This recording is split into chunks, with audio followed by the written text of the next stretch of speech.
Well, they are going to be going for an IPO according to Volkswagen, the parent company. So the iconic brand Porsche is officially going to be public despite of what we're seeing in the stock market, the turbulence, as well as fears of a recession, soaring energy prices in Europe, and uncertainty about what the central banks will do when it comes to taming inflation.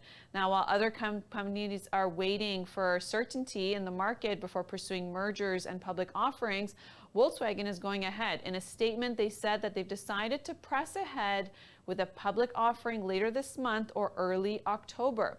And in that statement, they wrote, "It's subject to further capital market developments." Now, so up to 12.5% of Porsche will be offered to investors in the form of a preference shares, with nearly half of the proceeds of what would be a successful IPO will be distributed to Volkswagen shareholders in the form of a special dividend. Now, the company has also said that this is part of the plan of what Volkswagen wants to do with the proceeds of the IPO, which is to invest in building more electric vehicles.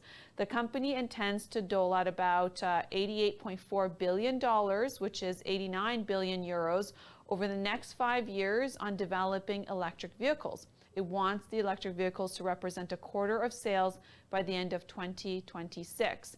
The initial public offering could value Porsche as high as 85 billion euros, which is $84.4 billion, and Volkswagen could raise more than 10.5 billion euros, which is $10.4 billion, and that would set it up for one of what would be considered Europe's biggest IPOs ever.